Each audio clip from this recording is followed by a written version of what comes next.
Elite prospects and questionable profiles and untapped upside. Oh my. This wide receiver class has a little something for everybody, and we're going to take a look at where they might land in April's draft. Let's get it.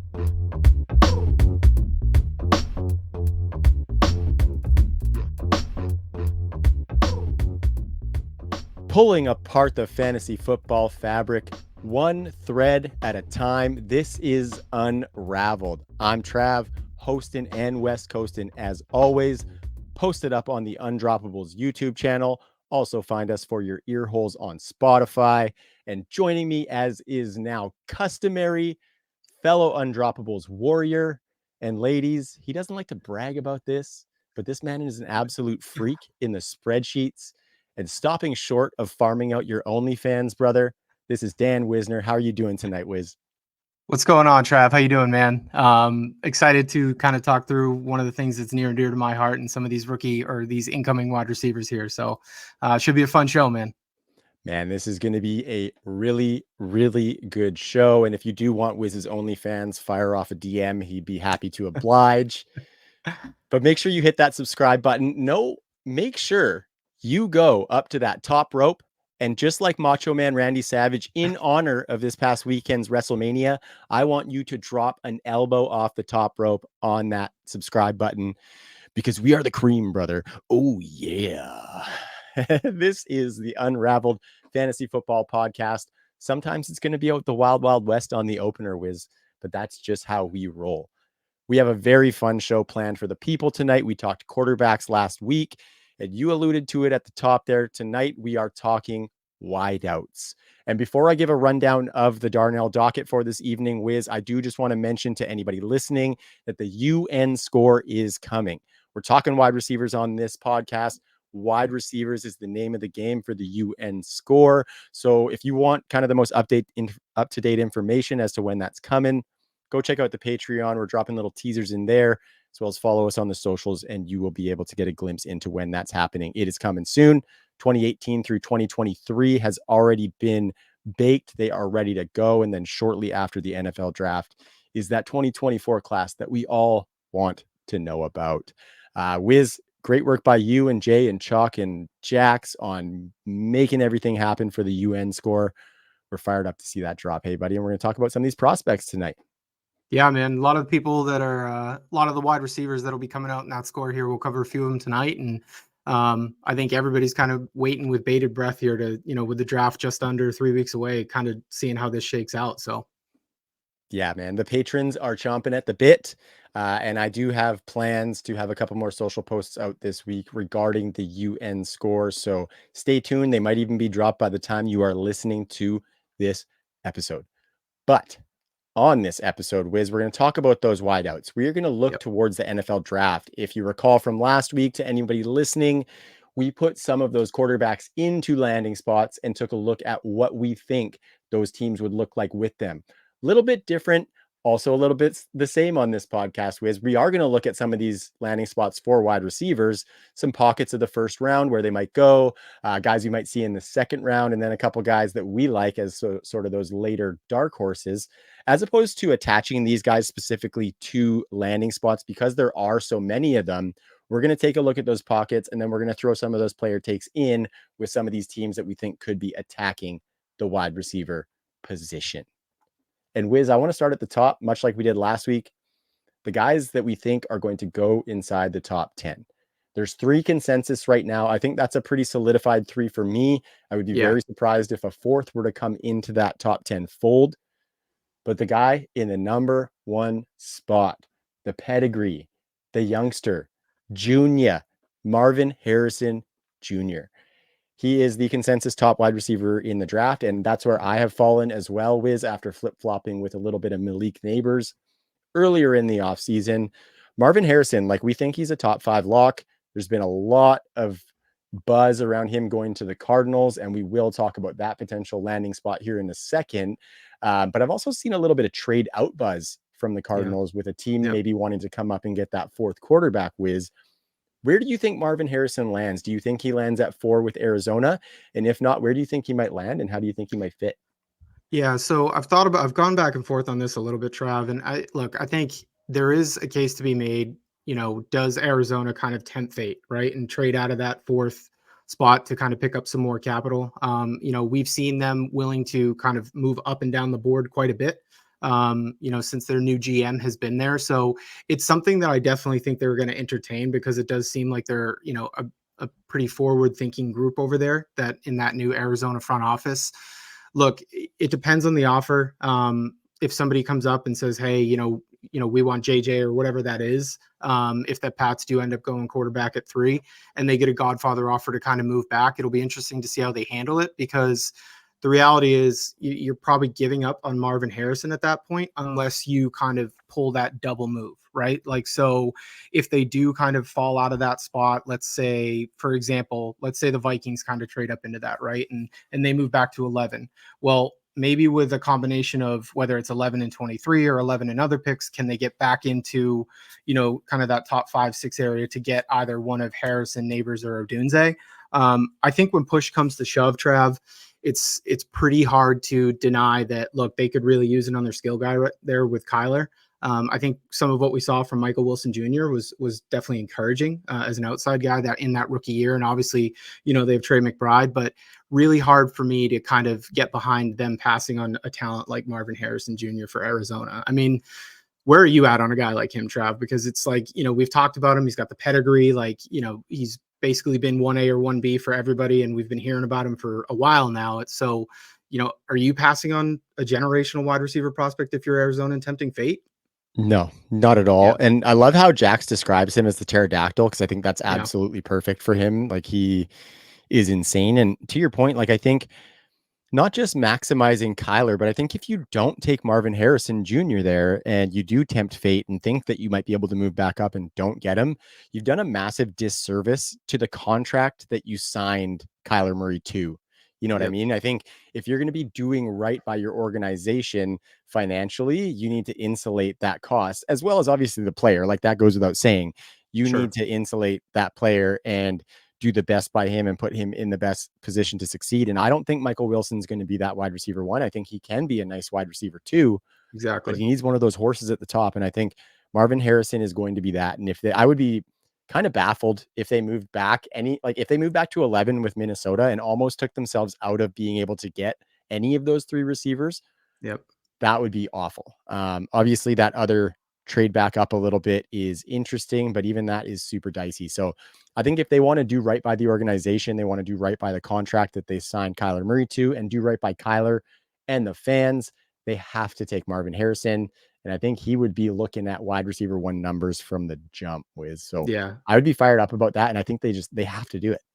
Yeah, I mean, look, I think we saw as soon as kind of Kyler had somebody like, and not even saying that, Hollywood Brown is on the level of like a Marvin Harrison Jr., but we saw what Kyler has and what he does and how he utilizes a wide receiver 1 when they're kind of, in that program over there, right? So he's going to be a guy that's targeted early and often. And then you start to think about like how their skill guys shape up with a guy like Marvin Harrison, Trey McBride, and then that nice maybe wide receiver 2 development with Michael Wilson Jr. You've got a little something there, right? So Absolutely. Something to build off of. And then they have James Conner in the backfield. And I'm yep, kind of bullish on Michael Carter as one of those super late round flyers, as somebody who has not a lot of tread on the tires. So I think that offense would be shaping up fairly nice. And I think Marvin would be an ideal add. I think about the stuff that DeAndre Hopkins was doing there every single season. He's a double digit touchdown threat, yep. red zone monster, downfield monster, do it all guy getting tons and tons of targets. So It's funny you say DeAndre Hopkins because I think when Waldman was on with Jax, one of the comps stylistically at least that he brought up was kind of DeAndre Hopkins, right? So kind of getting maybe DeAndre reincarnated a little bit in a guy like Marvin Harrison Jr. I think to your point, you could probably expect some fantasy fireworks from day one. giddy up. And speaking of the Cardinals, we just had episode 2 of Cardinals Uncovered drop on the YouTube channel today. Andrew Nordmeyer is on that bad boy doing a great job. So please check that out. The Uncovered series is still rolling for all of your favorite teams, including Wiz on the Little Pats number with Dan. Love to see it. Next guy we're going to talk about here, Malik Neighbors. I think this is really interesting because I've seen a bunch of different spots I think whatever team he goes to, the versatility and electricity that he brings is going to be a massive asset. Recently, I've seen a little bit of New York Giants at 6, which as an Eagles fan, I absolutely hate. But in the vein of having a weapon that can maybe mask some of the deficiencies of your quarterback in Daniel Jones if you're not going quarterback. I think Malik Neighbors is probably the guy as Yep, opposed to Harrison or Odunze, because Malik Neighbors can get a lot of that short stuff. He can get some of those easy totally checkdowns agree. where Daniel Jones doesn't have to be firing pinpoint deep shots to the sideline to Yep. make Marvin Harrison be that elite target that we want. So what do you think is a good spot for Neighbors though? Like, we've been seeing Chargers. I think I've seen Titans for him as well. I've seen Falcons for him. It's kind of all over the map in that top 10, but what are you seeing, Wiz? Yeah, I mean, look, I think you kind of set it up pretty well there. Is I do think he is one of the more, not necessarily pro ready, but like I think he's going to find a way to contribute almost immediately without having to be maybe schemed up and like just, hey, go on the outside, go in there like Marvin Harrison's going to have to, right? I think his ability to kind of be that chess piece, and be somebody that maybe a lesser quarterback like a Daniel Jones, has the ability to target, whether it's in the middle of the field or on some of those shorter routes, and not have to push the ball downfield versus a guy like, Marvin and Rome. I think there's definitely something to be said there. So I think just the way he slots into kind of this NFL and NFL offenses, because of that versatility that you kind of talked about earlier, Trav, makes him a fit for like almost anybody, right? Like, and that's what's really attractive about him. But like, look, it's very kind of similar to the situation that we just talked through with Kyler, right? Like, you've got Justin Herbert on this massive contract, and you just traded away Keenan Allen. You let you cut Mike Williams, and then let him kind of seek elsewhere in free agency. So, that wide receiver room is looking awfully thin right now, right? So it's like, even let Gerald Everett walk from a tight end position. So, wide receiver one in the clubhouse right now is Josh Palmer, right? So Canadian. like and like I like Josh Palmer and I think he does some nice things, but like if you have Justin Herbert, like that's not really who you want to supply him with, like as his number one weapon, right? So like as much as we've seen, look, Harbaugh's there, he's a run first guy, he kind of always has been. Do they really like I guess have the balls to like take somebody like a Joe Alt and really build out that line and kind of move away and not give somebody like Herbert that number one wide receiver? I guess it's possible, but like, look, when push comes to shove on draft night, like, and Malik Neighbors is staring you in the face, I do have a hard time believing that they're going to trade down from somebody like that. Um, I guess the question then becomes, all right, is this the more likely scenario for a potential trade back, right? Like, say Zona sticks at 4 and JJ McCarthy's still there, right? And now somebody Mm-hmm. wants to come up from whether it's, like let's say Minnesota again, right? Yeah. Like if they try to sneak into 5, you're still kind of taking yourself out of the running by going back to 11. So then you're talking Mm-hmm. about that shuffling of the deck again. So look, Harbaugh's got this pedigree of like, yes, building out the line and everything like that. And maybe there's been a lot of like, hey, we want to run the ball, we want to build the offense. Like it's classic Harbaugh talk. I just think at the end of the day, like it's going to be really hard to pass on a guy like that and give Herbert that number one option. And when we're talking from a fantasy perspective, if Malik does go to the Chargers and he's Herbert's number one guy, like you have to believe that like there's also fantasy fireworks from there day one, right? Like those are two landing spots with really good young quarterbacks that are probably going to be the number one target almost immediately. Yeah. Think about like the darts that Justin Herbert throws, and then think about them going downfield with Malik Neighbors like 10 yards open because he just toasted somebody. Like Yep. that's just fun all around. I'm super on the fence though. Like I could see I think I probably lean towards Malik Neighbors would be on the board for them and they would still take the tackle. Just because I kind of think with their top of the second round pick, the 37th overall pick, they could Yep. still get a pretty talented wide receiver brought in there. And I would just like to note that, as you noted, their wide receiver one, I love the complete burial of Quentin Johnston, by the way. not not even Yeah. throwing him out there. I love it. That is what his rookie season was. But yeah, like depleted weapons all around. So I think it would be a great move for them. I might just be a little less confident that they would see Neighbors staring them in the face and be like, yeah, that's a no-brainer, just because Jim Harbaugh feels like he's going to be a wild card. So there is another scenario here, right? Is because when you think about like that kind of that run first offense, kind of want to be multiple out of it. There is a scenario here where maybe they just look at it as adding an offensive weapon for Justin Herbert, right? And what I mean by that is, what if they do get a Godfather offer at 5 from somebody like Minnesota to kind of slide up? Then they slide back to 11. And instead of saying, all right, we need a wide receiver as the offensive weapon, what if we just go ahead and get the tight end as the offensive weapon, Mhm. right? And then Bowers comes into play for them at, say, 11. And what they've done is picked up another first round pick at 23, right? I do think that's on the table for them as well, especially like, Greg Roman coming in there as the OC. We kind of saw how often he targeted a guy like Mark Andrews in Baltimore. Obviously Bowers isn't this great run blocker, but when you look back at, what they asked Mark Andrews to do in Baltimore, like he's Mhm. running routes like 88% Yeah, of the time, he's not right? blocking. Like, so He's not blocking. exactly. So there is a scenario where, like, look, the Chargers are kind of depleted of talent, like largely all over skill position wise on the offensive side of the ball. So that is a scenario where if they did pass on Neighbors, I could see them just taking Bowers as the weapon and picking up that additional capital. I think both of those guys would cater to Harbaugh doing some really fun college shit too, like giving them Yeah. carries in the red zone and stuff like that. Yep. So I like both of those weapons there, and I think those are kind of the ideal guys because they can still play into Justin Herbert's skill sets while still appeasing Jim Harbaugh and giving his offense a lot of that versatility and not having to feel like he has to attach to being a passing offense, which I feel like he will just never do. Exactly. Last team I just want to throw out there that I think would be super sexy for neighbors, but we don't have to go into it is just the Atlanta Falcons. I think if they added him to Drake London and Kyle Pitts, holy shit. And Bijan Robinson, I don't think it'll happen because they've got some other places they need to shore up for sure.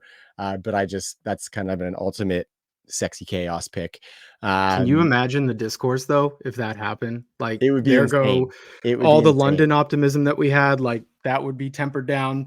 And then how do you split targets between, we just had all this hope for Kyle Pitts infused with a guy like Kirk Cousins, and now where does that go? And then is there enough touches to go around to support somebody like, obviously Bijan's going to get his, but like how much does that hurt him? I mean, Mhm. from a discourse and like how many upset people there would be, that would be chaos. Yeah, we told you last week we like chaos over here, Yeah. and that would be it. And I actually think neighbors in that offense would probably be the safest option, to be completely honest with you. So very curious to see. Um, yeah, this wide receiver class at the top. It's really nice just having 3 elite tier prospects and I know. seeing where they might fall and playing with where they might fall has just been a really fun exercise. The next guy in that group that is the last of the consensus top 10 picks is somebody who I am affectionately calling the Alpha Romeo. Wiz Rome Oh, I like Odunze. You that. see what I did there? You see what I did there? We just got to put the accent on the E, Yeah, that's and nicely he's done. that, right? I'm kind of a nicknames guy, no big deal. Uh, he's actually been getting some recent steam as the wide receiver 2 over Malik Neighbors that I've been Yep. seeing. And we love Roma Dunze. So him being behind Neighbors is not an indictment on him by any means. I haven't necessarily landed on him as the wide receiver 2, but I've come around to that idea and I'm okay with accepting those arguments, right? Do you think Odunze goes as the wide receiver 2 or the wide receiver 3, Wiz?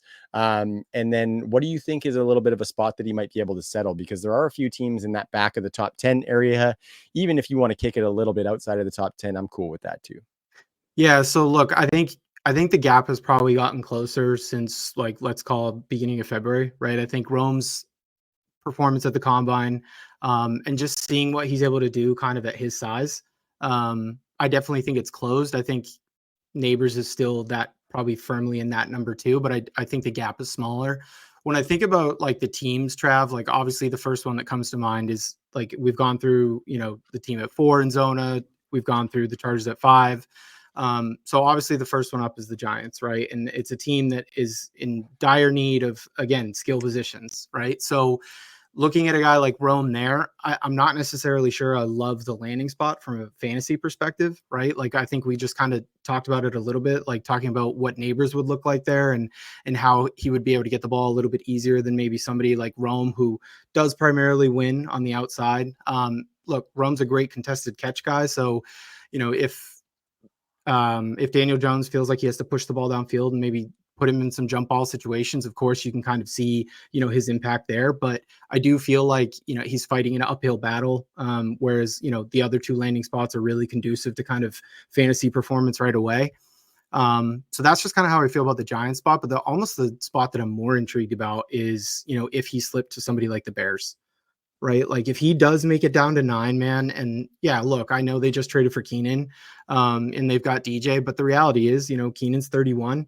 I think he's going to be a guy that's really good for Caleb Williams to help get some of those short area passes, like first downs, and obviously you have DJ Moore to push the ball down the field a little bit. But Rome feels like a fantastic succession plan for somebody like Keenan Allen, right? Like I think one of my comps for Rome was like stylistically a little bit at least is Keenan Allen, right? Like obviously he wins down the field a little bit more, but he's a big body guy that's a really good route runner. And I would just, if you brought somebody in like Rome to kind of learn under Keenan, and as Keenan ages out, now you've got your next wide receiver 1 and 2, and really try and maximize that rookie deal that you're going to have with Caleb. I mean, I really do kind of love the fit. Maybe not necessarily for fantasy, Trav, that first year, him having to compete with DJ Moore and Keenan. But I think as we get into subsequent like year 2 and year 3, that could just be such a good spot for Rome. Totally. And I think what you're doing there as kind of a dynasty manager is if he does go in that spot, look for a buying opportunity, right? Because his first year, maybe even his second year, might be a little bit tough sledding with those horses at the top of that depth chart. But if you look at that, look at Keenan Allen's aging, DJ Moore's only signed through the end of 2025. So I think the future would look bright for Rome Odunze. So I think if he does go to Chicago, just keep it on your league mates for discounting him a little bit just because he's not going to produce early potentially. Because yeah, I think he's just such a versatile weapon. He's got a lot of size, but the versatility is nice. I put out a tweet probably a little bit early in my rookie process where only 3 wide receivers in this class had over 500 yards after the catch and an average depth of target over 12 in their final season. Troy Franklin, Malik Neighbors, Rome Odunze. And I think where Rome is a little bit different than the other two, he's 6'3", 215-ish pounds. And he's doing that kind of stuff after the catch. So we like to see that for Rome. Anywhere he lands, I think is going to be great. But that Bears landing spot is very nice. And I think just to touch back on that Giants one, I think what you're hoping for there is at the very least, his floor is a solid fantasy finish because he was a compiler and just was the only guy soaking up targets there. And then when they get some better quarterback play, maybe we see some of that ceiling on top of what he does. But I don't think that's even a death knell to his ceiling because he would probably get peppered with targets there. So I think those are a couple good spots. And I have a hard time seeing Rome getting out of that top 10. Like, do you think any of these guys could slip? I mean, look, when you think about like, Harmon just recently in the last few weeks, or actually like the last 10 days or so, released Rome's perception, right? Shout out Matt Harmon, just does fantastic stuff. And first all green prospect, right? So like that right there kind of tells you, and when you look at kind of a lot of the big boards, the fact that, that's the wide receiver 3 in this class really just does speak to kind of that talent at the top. Brett Whitefield, and I heard Brett Whitefield and Scott Barrett talking through Rome the other day. And again, just like there's just such high praise for a guy like that who is considered kind of that wide receiver 3 by some people. Look, you're almost like splitting hairs. It does remind me a little bit of, you go back to 2022 when you had Wilson, Olave, and London.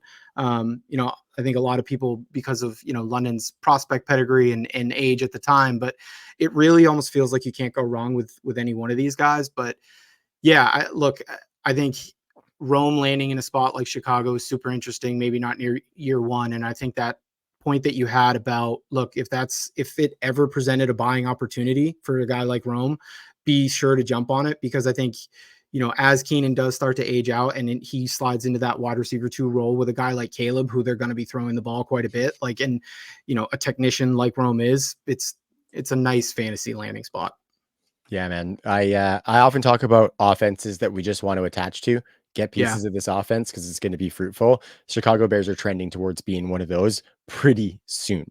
I mean, how crazy is it, man, that you'd have like what we want to attach ourselves to Detroit right now, right? Like everything Ben Johnson's doing. You've got Amon-Ra, Sam Laporta, like both the running backs, Gibbs and Montgomery. We'll see what happens with Jameson here. Maybe we'll talk about them in a bit. But you've also got like the Green Bay Packers, right? Just absolutely loaded with a young quarterback where you've got a ton of talent there. And now you might have another team in the NFC North that is just like full of this talent that you just want to attach yourselves to.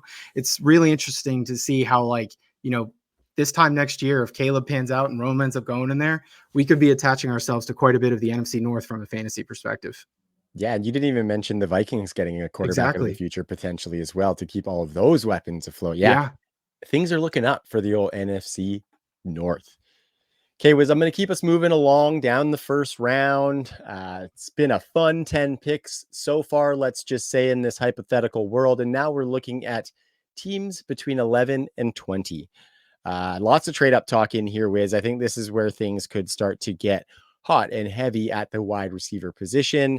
Some teams that we think could definitely attack. And I think for this piece, we'll lay out a couple of teams that we think could be venturing into the wide receiver market in that 11 to 20 range.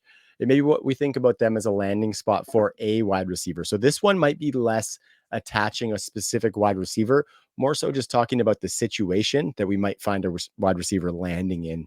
And I'm going to Sure. kick it off, Wiz, and I'm going to start with the Indianapolis Colts. They are picking at, I believe it's right around, of course, it's the 15th pick. 15th pick for Yep. the Indianapolis Colts. And I'm kind of intrigued by this one too, because I've been seeing a lot of mocks having them there. Some mocks having them take Brock Bowers, which I might like a little Yep. better than a receiver, but I don't necessarily think they need to take a wide receiver. You know what I mean? I totally get the Yep. insulating your young quarterback, and we've been preaching that the last couple episodes. But I Sure. just think with what Anthony Richardson brings and what he might do to their passing volume, already having Michael Pittman Jr. as an alpha and Josh Downs as kind of a versatile slot weapon, I don't know if there's going to be much room for that guy to eat. Not necessarily just early, but ever, because Michael Pittman Jr., young.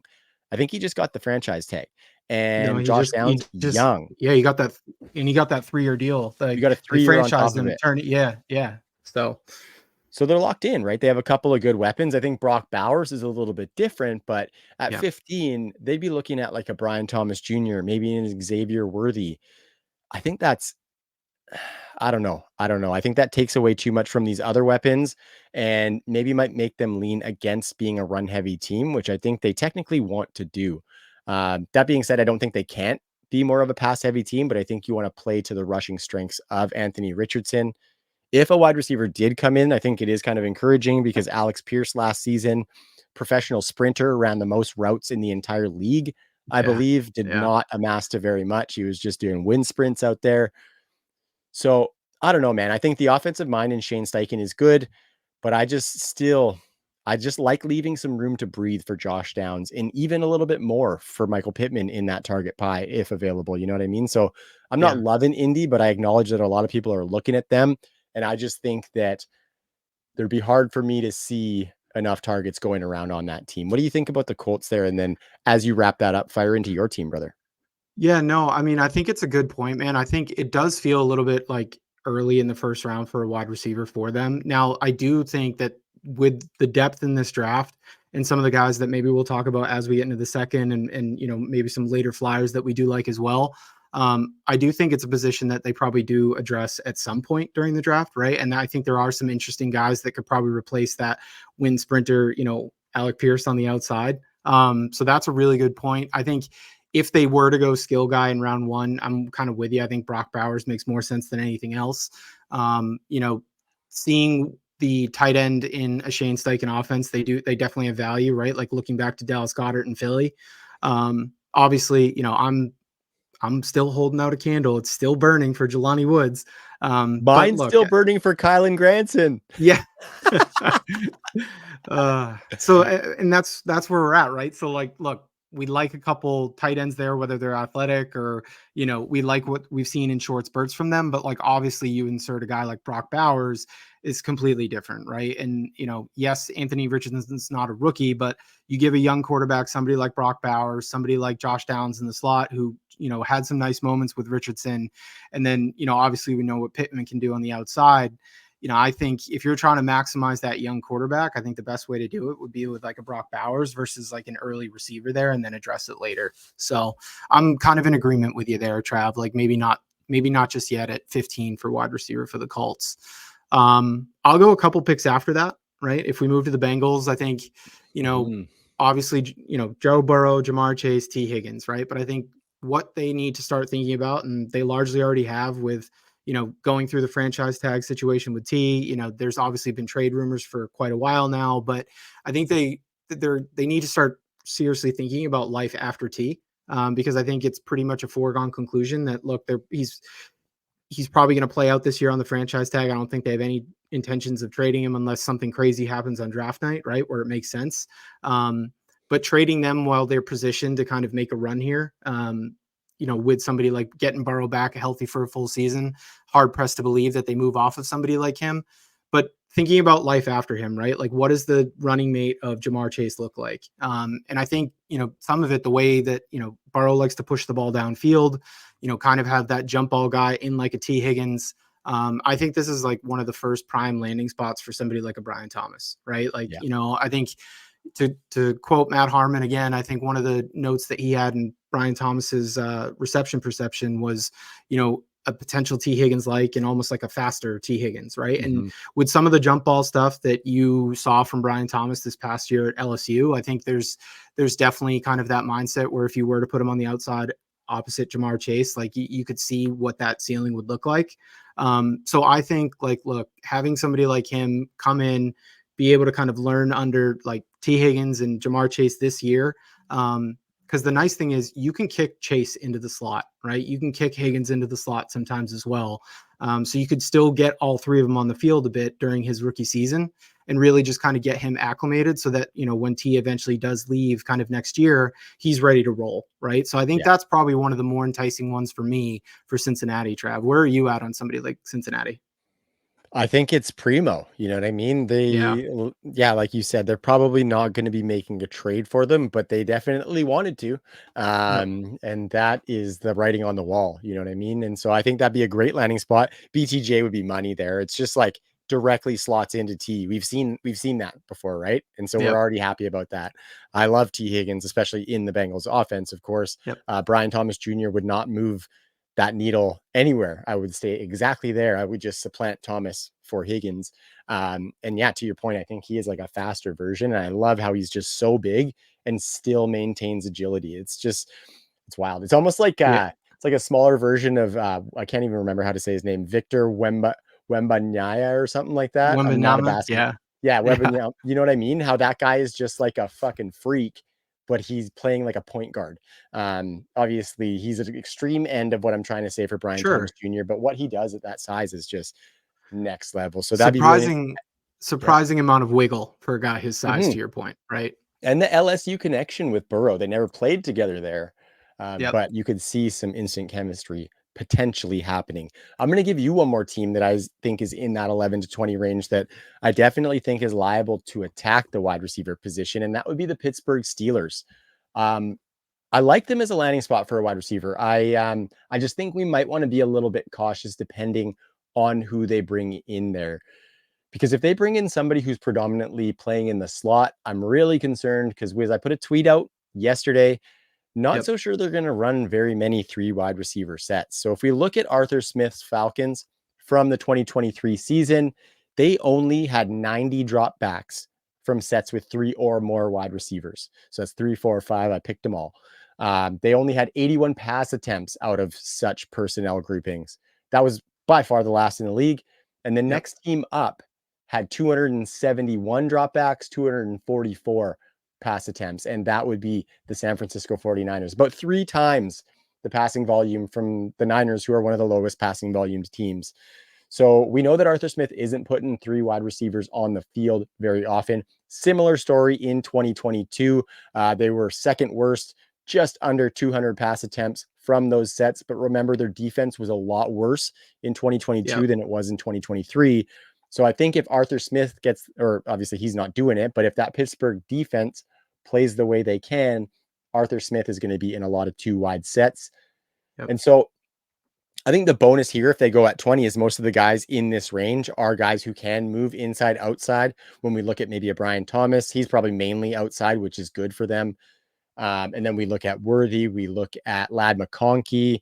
I even don't mind Troy Franklin playing a little bit of slot, but I think that might be a little bit high for him. So I think the good thing at 20 is if they go there, then that guy's going to be able to slot into that offense, I think. But if they don't go at 20 and they go further back and get some of these slot guys that we're going to talk about later, I'd be a little bit concerned. So I know that's kind of like painting a negative on what would fall out as a positive based on the guys available, Wiz, but I'm just saying, like, be careful on attaching fully to that second guy in Pittsburgh because I don't think it's going to be a wide receiver production factory like it once was with Arthur Smith in there.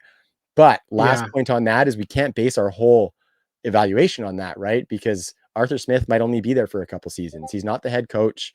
Sure. Offensive coordinators come and go. And so just make sure you're betting on talent still. But if it's not one of those upper echelon talents, I might fade a little bit just due to kind of the short term lack of success that I am projecting here. Is what do you think about the Steelers as a wide receiver destination? Yeah, look, I think it's a good point, Trev, because like, you think about some of the volume that you kind of talked about, right? I think one of the things that you would hope for in the event a wide receiver does land there is that I'm not saying that Russell Wilson is a massive upgrade over, Desmond Ritter, because I do think Russ's best days are behind him, but I think we can all agree that he is an Oh, yeah. upgrade, right? So maybe with a better quarterback in play, maybe that's something he entertains a bit more, as far as deploying maybe three wide receiver sets.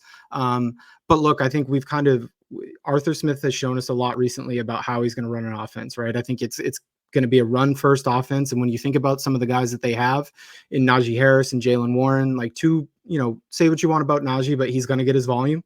And Jalen Warren is like one of the darlings from, an efficiency perspective, right? So, you've got two legitimate options in the run game. You've got Pickens on the outside, and, he's going to utilize Fryermuth as a tight end, as well as we're probably going to get some Darnell Washington love. I think so. Yeah. So, right. Like, so you start thinking about it, and, we were struggling with Drake London as the wide receiver one in Atlanta. Right. So if Pickens takes that role, I would definitely worry about volume for somebody, a wide receiver two coming in there. Right. Like, I just think with the way that they're trying to build themselves, they're likely going to be feisty on defense, kind of like you said. I think they're going to plan on winning a lot of games, 20-17, 24-20.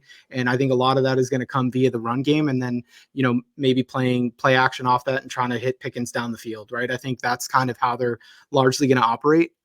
So I would definitely have some concerns about, a wide receiver heading to Pittsburgh as far as that went. Yeah, it'll be interesting. It will be interesting to see. But again, just make sure if it is one of these upper level talents that they take at Yeah, 20, don't be too hesitant on it because that is a good talent whose situation could drastically exactly. change in short Yep, order. Because I think we know at least for the next couple of years, the quarterback's either going to be Russell Wilson or Justin Fields, right? yep, And say what you will about those guys, they're more capable distributors than were there the last couple of seasons. And I sure. think Fields might present some really nice upside down the field for whoever that might be. Like if it was like a Worthy or something, even Russ has been a better deep ball thrower. So very Yeah. well wrapped up, Wiz. You got your last team on this one. Who you got? So, bit of a caveat here, right? They're technically not in the 20s right now, Okay, or sorry, okay. the teens right now. We have But a look, trade. I think this is like a prime example, man, for Buffalo to move up. When you Oh look yeah, at Brandon Beane and his willingness to kind of do so, specifically the last few years, I think 4 out of the last 6 years he's traded up in the first round. So that like the willingness is there to do that, and I think obviously with Diggs, them dealing Diggs, in the last 10 days, they're obviously yes they have Curtis Samuel. I think we like what we saw out of Khalil Shakir and in his time there, but also like, we're all expecting to Dalton Kincaid to take a jump, but like the reality is, dude, they need an outside guy. Like desperately, they need an outside guy.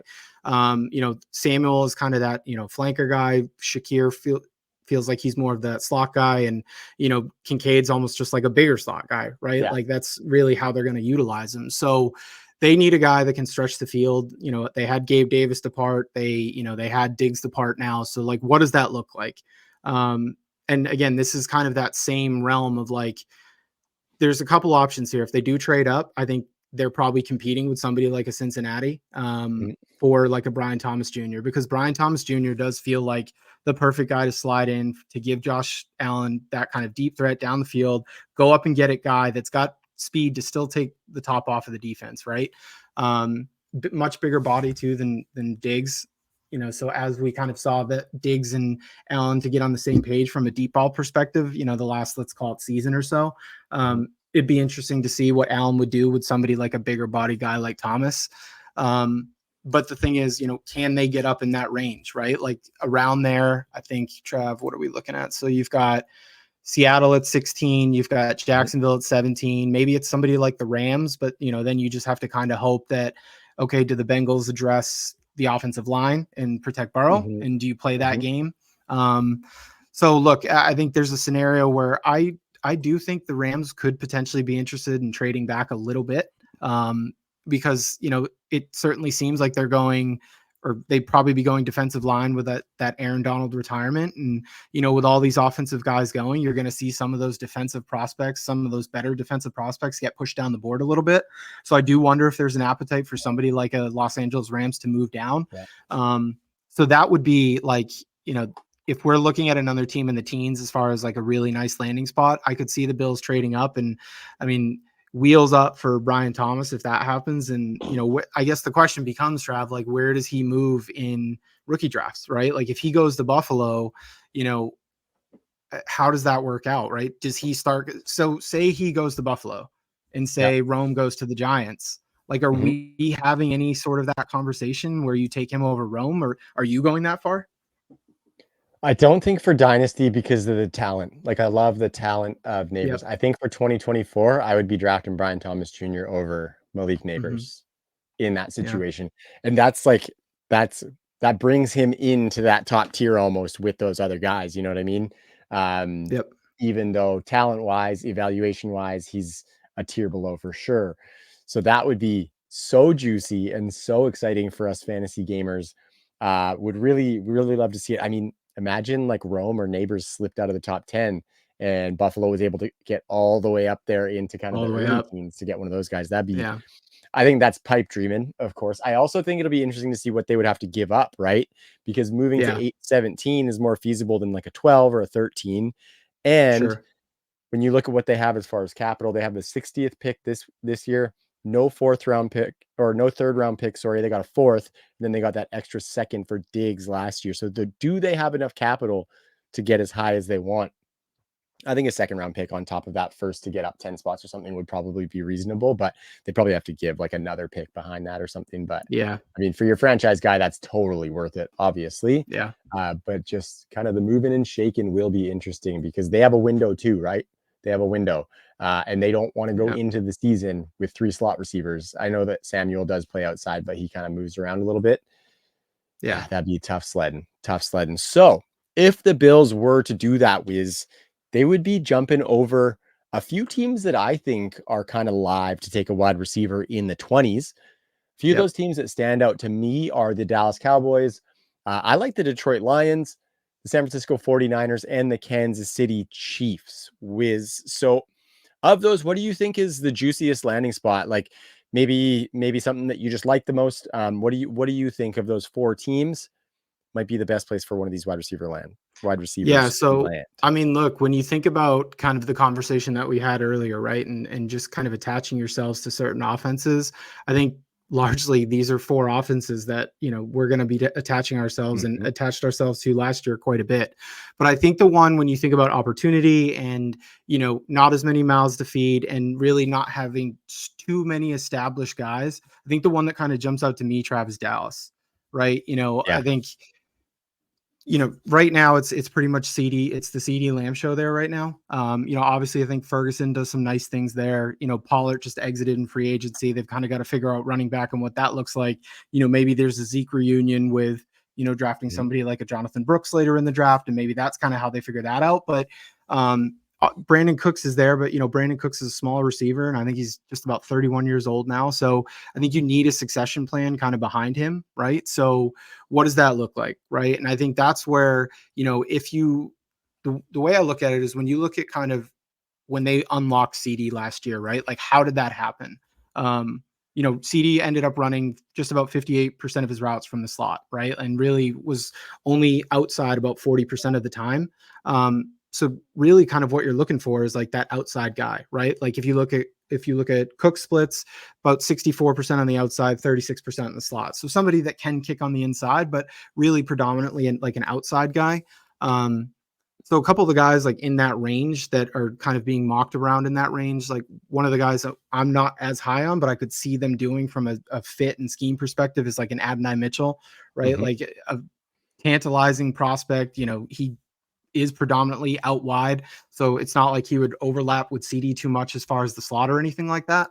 So I think he's interesting. And then the question becomes like, how early is too early for somebody like a Lad McConkey, right? Because I Mhm. do feel like when you think about like when you look at Cook splits of that 60-40 or 65-35 ish, and you kind of look at what McConkey was able to do in college, like that almost like a 70-30 split Yeah. type of thing, has the ability to kind of kick out and play Z, is a really good route runner, would find himself in the right spot more often than not. I think, somebody like that could really get his feet under him this next year, like while Cooks is still there, give them like a really nice trio, but also like a plan going forward Yeah. for, life after Brandon Cooks. Right. And I think the matchup of like him being able to kick inside when needed, but also being able to win outside or play outside a little bit too, would be a nice combination with CD. Totally, man. And like, I love that you're talking about that succession planning because if we look at Brandon Cooks and say take him out of there, then you'd be looking at a CD Lamb, this young wide receiver, and Jake Turd Ferguson, who I kind of like as a tight end. Yeah, So that's a nice little three pack for maybe an eventual new franchise quarterback, depending on what happens with Dak true. Prescott. So for that wide receiver, my only trepidation would be that turmoil at the quarterback position. That's But I fair. don't think Jerry's going to be hesitant to spend big if he has to get somebody competent in there. So I'm not super, super worried about that necessarily. But yeah, Dallas is a really, really nice spot. Of course, we like the Niners and we like the Chiefs, Wiz, but I kind of wanted to dig into the Detroit Lions a little bit Yeah. because I don't know if there's like a ton of buzz about them doing it in the first round, but I personally think it is definitely in the realm of possibilities because if we look at this team and Dan Campbell and especially Jared Goff is kind of the key factor for me. If they want, like they're in that window. We saw Yep. it last year. They're a contender in the NFC. NFC North is only getting better around them. Yep. So if they want to try and maximize Jared Goff, I don't think anybody has any illusions that he's going to take a lesser team on his back and carry them to a Super Bowl. Like he needs to have a really good team around him. And so I think if they want to kind of capitalize for what they're going to get from Jared Goff before they have to pivot away from him to a new quarterback, I think drafting a wide receiver high would be really good. Dan Campbell can coach that team up and motivate them. The defense was stronger last season. The running game we know is going to be deadly with Monty and Gibbs. Yep. And so I really think a wide receiver going to Detroit would be awesome. And I know that I'm kind of dismissing the presence of Jamison Williams, but I think we have seen that he is a little bit limited as far as what he can bring to the team, mainly just that burner guy, maybe some jet sweep stuff, but not heavily targeted. I think if they could bring in one of these X guys alongside Amon-Ra St. Brown, who kind of in that CD, like kind of like CD moves around all over the place, but he is a fucking monster. And then Yep. Sam Laporta, and then allow Jamison Williams just to be a bit player, kind of like Josh Reynolds or Khalif Raymond were last year. I think he'd be Yep. setting this offense really nicely up to kind of maximize what you're going to get left out of Jared Goff because hats off to Detroit. They've gotten a lot more out of Jared Goff than I thought they were going to get.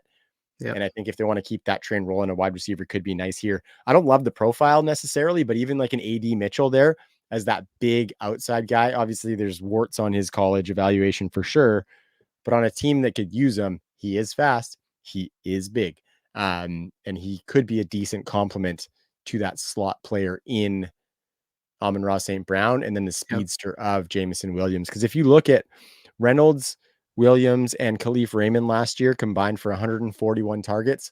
Obviously, I'm not playing the vacated targets game because it doesn't work like that. But if something in like if say 75 targets for a rookie coming in while they still have Amon-Ra and Sam Laporta being horses as top 5 positional players, I think that's a good start to the career for a rookie on an offense we want to attach to.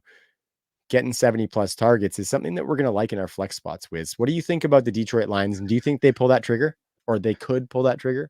I think it's an interesting spot, Trav, because if they do go that route, it basically is an indictment on Jameson Williams, right? It Yeah, basically totally. screams that, like, look, we don't believe that he's the guy that's going to be able to take that next step and correct some of the things, whether it's been work ethic or attention to detail up until this point in his career.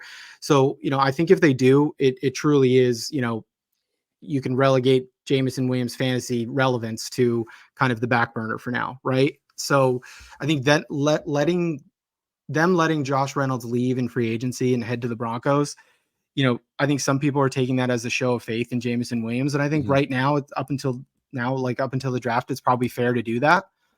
But I do think you're right, Trav. If they do truly believe that Jameson is not the guy and they end up going for somebody in that first round, it is an offense that you want to attach themselves to. Specifically, Ben Johnson is just like Mhm. fantastic, right? Now, obviously, there's worries there because, he was courted by the Commanders this year and, he wanted to run it back this coming season. So then it becomes how much longer are they able to hold on to a guy like that? And then do we have concerns? But like, look, I see, what they were able to do from an offensive perspective and put on the field and, have that many fantasy producers because of a guy like Ben Johnson. And I think you're right. Like what they've gotten out of Jared Goff, I think is kind of above anybody's expectations of what we kind of had for him.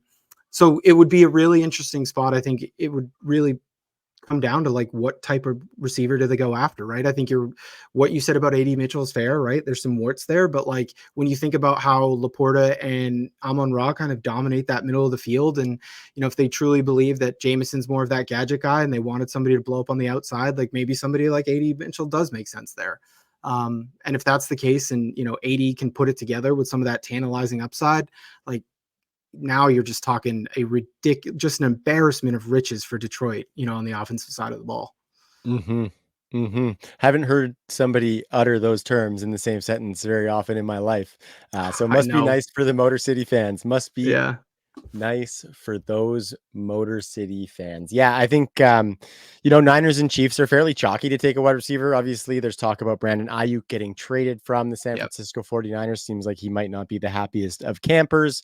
And then we know that Rashee Rice had that incident, could be missing a couple games this year. So the Chiefs might be thinking about pouncing at the 32nd pick. I think it's safe to say, Wiz, that we think both of those would be fantastic landing spots for a wide receiver. Obviously, both two of the Yeah. best offensive minds in the NFL, if not the two best. And so I think we could probably just leave those two teams in just saying that, yeah, if a receiver goes there, you want that guy. But I want to start moseying us into this second round. Wiz, lots of wide receivers, and I think this is probably where it's really going to start getting saturated with some wide receivers, because if we look at some of the names projected to go in the second round, Wiz, I was using Grinding the Mocks. Thank you for showing me that site as well. I did not actually know about that until this week.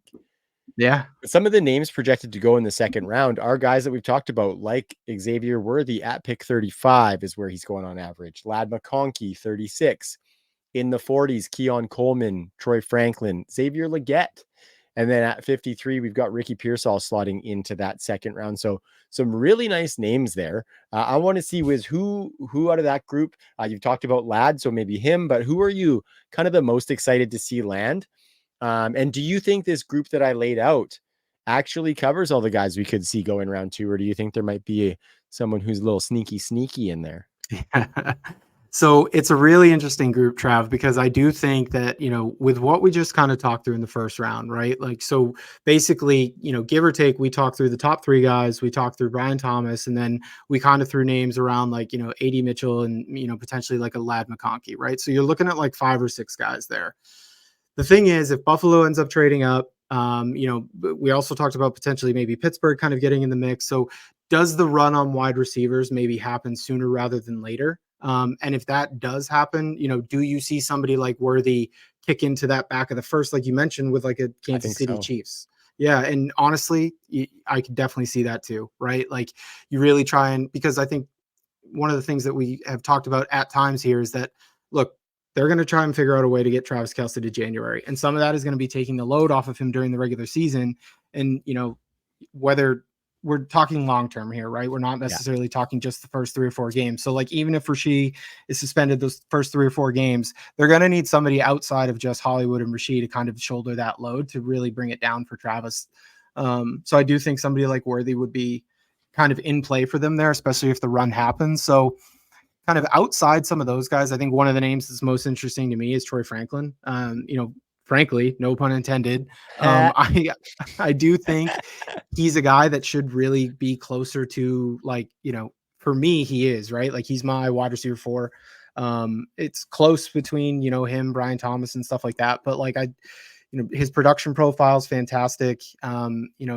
Shout out Jonathan Macri for PFF. He actually just released an article the other day, and Troy Franklin has the highest yards per route run versus single coverage in this year's class, right? So I thought that was really interesting. And actually, over the last couple of years, it's really only second to, I think, Devonta Smith, Jamar Chase, and T. Higgins, right? So like, he's a really interesting guy that, surprising almost that we haven't talked about him until this second round, right? So he's a guy that, selfishly as a Pats fan, I would love to see them jump on him early in the second round. And if that's the case, Trav, like, now you're talking about that wide receiver run continuing even more, right? Yeah. So I think some of those other names that you mentioned, like, Keon Coleman, Xavier Legette, guys that I'm definitely not as high on, but like, from an athletic standpoint, Trav, like, I think you understand why NFL teams would be enamored with guys like that. Those production profiles make me a little bit nervous. And then, Ricky Pearsall is a really interesting name because he's another like film versus analytics guy almost. The production in college wasn't super great, but like, Matt Harmon just released his reception perception on him. Brett Whitefield loves him, right? Like, so, and those are two awesome guys. So I definitely think those names are all in play for the second round. I mean, Trav, we're talking, if we talk 5 or 6 in the first round, there's legitimately like 5 that could go in the second round. We could be seeing like 10 wide receivers in the first 60 picks. Well, 64. And I think what you said there, when that run happens in the mid to late first round, Yeah. I think we're going to get another fat run in the second, right? Yeah. I love all that stuff you said. I think Worthy and McConkey, probably first round picks. Keon Coleman, AD Mitchell, liable to go in the first round. Legette and Pearsall, I don't think so necessarily. But kind of like you, Wiz, I'm kind of excited to see the Legette and the Coleman because we don't love their production profiles necessarily coming out of college. But the landing spot that they get could make me start to sing a little bit of a different tune because I do like a nice big alpha wide receiver that's producing. And so if a team that we like could take one of those guys and turn them around, I would definitely be looking a little bit more into the Coleman and Legette. So what I was saying there is that I think if we were to see kind of the Franklin, the Worthy, McConkey, maybe even AD and Coleman go in the first round, teams who are thinking, okay, I'm going to get my wide receiver in the second round might just be like, okay, I'm still going to get my wide receiver in the second round, right? And I think some of these guys could be worth it. I'm looking at guys like Roman Wilson, Jermaine Burton.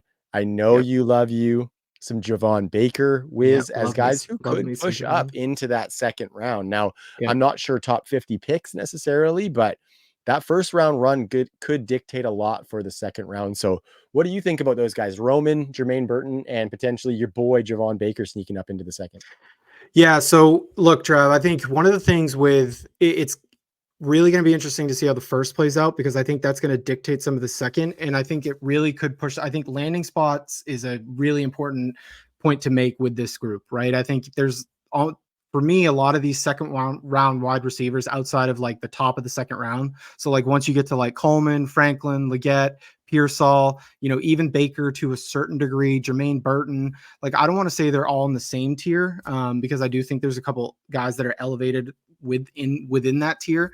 But largely these guys are kind of playing in that same sandbox, so to speak, right? So say a team like Buffalo is not able to kind of trade up or they feel like it's too early to take one of these later wide receivers at 28, what if they address the outside wide receiver by taking a guy like Javon Baker who sneaks into the second round, right? Like, so, and that's a landing spot where if Javon ends up going to somebody like the Buffalo Bills, he is going to absolutely get steamed up draft boards and probably becomes a late first round pick in Superflex drafts, right? I'd do it. So yeah, so would I. Absolutely, I would do it. I mean, shout out Angelo, dude. I think Angelo's got he's got a first round grade on Javon Baker. I think he expects him to go in the second round, but he's got a first round grade on him. So that just kind of speaks to, look, he's he's an absolute downfield weapon, and he does some more stuff after the catch, than you kind of think for somebody of his size. And his ADOT of, I think it was 17.3 this Yeah, past year,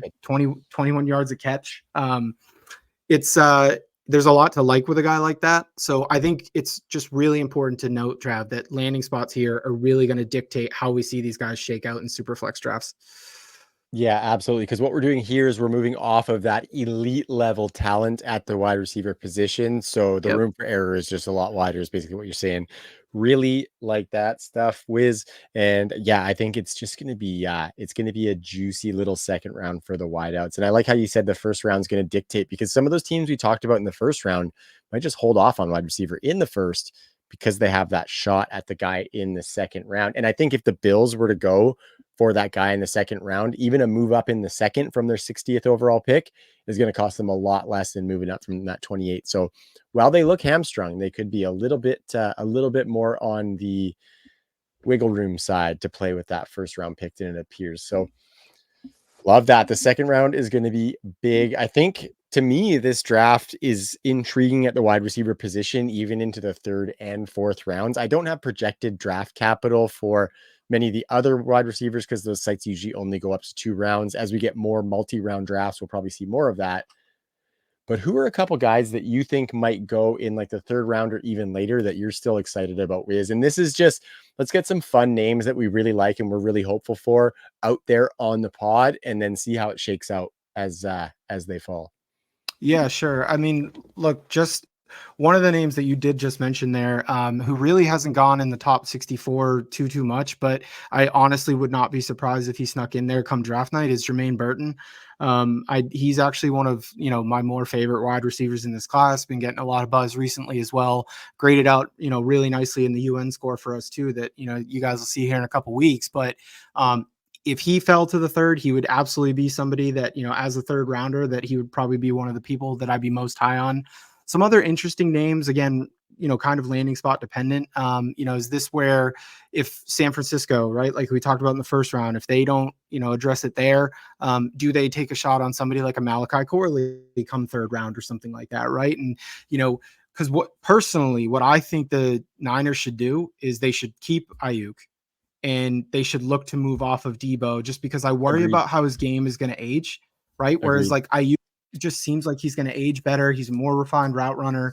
But I also know the value of like what Debo brings to that offense, right? So like maybe bring in a guy like Malachi to potentially be that Debo replacement. I hate saying that because there really is no other Debo, but like if you're trying to think about life after Debo, I think that's a really interesting guy to do so.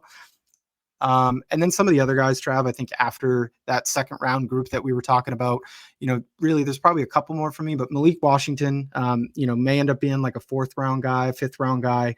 But really just because of his size, and yeah, his production profile the first few years wasn't great, but as soon as he transferred to Virginia, just absolutely balled out, right? And he's a kind of a thicker Tank Dell, right? He's kind of Yeah. in that same sort of height, but he's much thicker.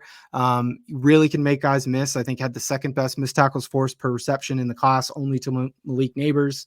Over 3 yards per route run this year. So he's definitely one of my more favorite ones. And then Mhm. just kind of one more here, Trav, is Jamari Thrash, right? I think Love it. he's a guy that like he's pretty polished. I think he's going to be a pro for a while. I don't necessarily know if he's going to be like an elite fantasy producer or like anything like that. That's kind of not what I'm saying. But I think like, look, maybe he's like a wide receiver 3 with the right opportunity where he can turn into a low end 2. I just think he's going to be a pro for a while. And, Yeah. looking at some of these wide receivers and their ability to run routes, I think Thrash is kind of one of my favorites. Who you got after the second round? I love the guys that you threw out there. I have to be honest, Wiz, when I think it was you or maybe one of my other group chats informed me that Jamari Thrash is not related to former Eagles wide receiver James Thrash. I was a little Yeah. devastated there because I totally thought there was that. I like what you said about Thrash though, and the reason why I like that is because he is definitely an outside wide receiver and he can win on the outside. And I think at the range of the draft that he's going, he Yep. might be one of those few guys that is that outside, put him out there and let him run wide receivers. And so I think he might be unique within the range of the draft that he falls in at, where a team Yeah. might be happy to get that outside wide receiver if they missed on these other guys. Malik Washington, another one of my favorites too. Slot demon, thick with 3 C's, as you mentioned. Like Another that. guy similar-ish is Jacob Cowing. Really Yeah. like him as a slot guy as well. He played a little bit more on the outside than did Malik Washington, similar to Lad McConkey, around 30% over the last 2 seasons. But I think both guys can put in work after the catch. I think Washington led the class in yards after the catch last season. So for 2023, don't quote me on that. Go look it up on PFF, of course. But I think he was at the very least up there, more than 7 yards after the catch per reception this season. So really, really like those guys as some slot guys. A couple other guys who I think could be more versatile is the other two Washington guys, Jalen Polk. Yep. Again, like in his range, I think there's going to be fewer inside outside versatile players. And he's been in that high powered offense where he got to soak up some work and had a really nice 2023. But then his running mate, Jalen McMillan, might actually be the Yep. better wide receiver, Wiz. Like he was mainly in the slot over the past 2 years, and he was en route to having a good 2023 before he got hurt and missed some time. He had a massive 2022. So I think Yeah. Jalen McMillan can be that slot receiver who has taken volume, been in a high powered offense, and kind of come into an NFL team while still being like a third, fourth, maybe fifth round pick or something like that, having a Yep. little bit of polish to his game just because of his experience. So those are some guys I like a little bit later in the draft as well. There's a ton, right? You talked about Malachi Corley. Like this is a really deep class. And like I said at the pre-open there, like you can kind of pick your poison in certain spots. And I think some NFL Yep. teams might be able to do that. Some of it's going to be in the coaching up, right? Like I think I can coach this guy up because a Yep. lot of these guys, as we get there, very similar, right? Like a lot of them have question marks, even at the top. Like a lot of these guys have huge production question marks where in previous years we might have had some knocks, but the athleticism just cannot be ignored, and the depth of this class just cannot be ignored. Wiz, I I think honestly, Trav, it's a really good point to bring up is that look, while this class is very deep, and I do agree with that, right? Like there is a lot of depth to this class. I do think that there's more red flags than some others have kind of maybe accounted for, right? Like outside of those top three, which is really, really hard to kind of find anything wrong with any of them. Um, I do think, whether it's lack of volume, like, yeah, like McConkey has great per route stuff. Franklin you could like accuse him of playing in a somewhat gimmicky offense in Oregon that, really maybe a little spreads it size out like, concern. yeah, exactly. Right. Like, or his size concerns. And like, obviously, you bring up the athleticism, this class is ridiculously athletic. And then you have guys like, 80 with the production profile. So, none of, like outside of those top three, it's really hard to kind of find those sure bets. So this is why I truly think this class is fascinating from like a, analytics versus film perspective, like how it ends up shaking out, right? Because there are so many that because I think, because they are so many of them do have question marks. I think that landing spot point that we've kind of been hammering home here is just going to be absolutely vital to where these guys are successful, right? Like not saying that Puka Nakua last year wouldn't have been good or elsewhere, but like, Yeah, look, he landed in about the best spot that you could have fair question learning to ask. under, yeah, learning under a Cooper Cup, like attached to somebody like a Sean McVay offense. So yeah, man, it's honestly, it's probably one of the more fun wide receiver drafts in a while, just because of the amount of scenarios that we could kind of see shake out. Totally. And I think we're going to see a lot of wide receiver coaches earn their cheddar this season because some of Right. these guys are going to need some of that coaching to transcend what might be a flawed production profile in college. Good stuff, Wiz. I think that's a wrap on this episode. You got any parting shots for the people or anything else you want to chat about here before we ride this puppy out? No, I think you kind of said it at the top of the show here, but yeah, keep an eye. I think we're gonna really kind of start steaming out some of the UN score stuff here over the course of the next couple weeks. So definitely keep it locked to the undroppable socials for that. And look, man, after I'll be all eyes focused on kind of what the Pats are doing, that first night and even into day two there. But really excited to see how this shakes out so we can start looking at, what do actual fantasy situations look like for some of these wide receivers and, how some of their final UN scores shake out. So yeah, keep it locked here and we'll be discussing these guys for the next few weeks. Totally. And then we start moving into best ball season. Oh yeah, Oh, baby. oh, NFL is Can't just wait. beautiful.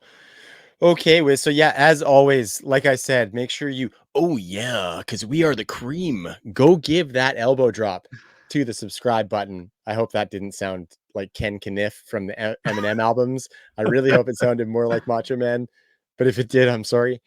Yeah, make sure you go hit that subscribe button. Leave a comment if you like the episode. Give it a like. Yeah. That really goes a long way for us, guys. If you leave a comment, give the video a like. That helps us a lot, and we love to hear what you have to say. Always open to suggestions on how we can improve for you, the people. Follow us on social media at the Undroppables. Keep your eyes peeled for some of that UN score stuff that Wiz was mentioning there. Then just make sure you keep it dialed with Unraveled, because we may or may not have something super special planned for next week. Full disclosure, I have 3 of my children's birthdays across this 2 weeks that we're working within, and some family visiting as well. So TBD, but we plan to have something very special for you next week. So yeah, we'll see you there. Make sure you go get in that Patreon. Make sure you check out the undroppables.com. Pretty great website, Yeah. I'd like to say. And that's a wrap. So for me, I am Trav. The guy beside me is Wiz, the freak in the spreadsheets. We will see you next week on Unraveled. Peace.